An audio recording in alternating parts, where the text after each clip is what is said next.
ভারতের সঙ্গে সুবিধা করতে পারবে না বাংলাদেশ। পাকিস্তানের মাটিতে তাদের টেস্টে হয়টস করে ইতিহাস গড়ে এসেছে বাংলাদেশ। লাল সবুজের সামনে এবার ভারত। 2 টেস্টের পাশাপাশি 3টি টি-20 ম্যাচ খেলতে যাবে নাজমুল হোসেন শান্তর দল। সিরিজ ঘিরে লড়াইয়ের আগেই লড়াই, কথাযুদ্ধ শুরু হয়ে গেছে।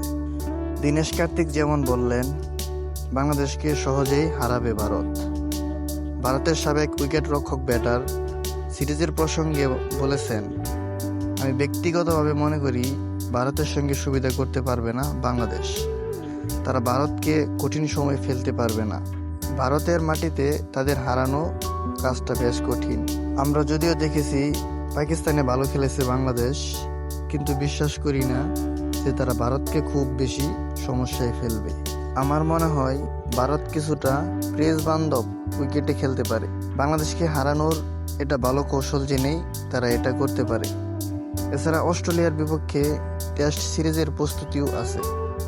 আমাদের মনে হয় তারা 2 স্পিনারের পাশাপাশি 3 ফাস্ট বোলার খেলাতে পারে। ভারতের বিপক্ষে 13টি টেস্ট খেললেও কোনো জয় নেই বাংলাদেশের। পাকিস্তান সফরের আগে তাদের বিপক্ষেও 13 টেস্টে জয়হীন ছিল লাল সবুজের দল। সেই ইতিহাস বদলে দিতে পেরেছে শান্ত বাহিনী। এবার কি হতে যাচ্ছে তাহলে? Mahmudul Hasan Riyad, sports on field.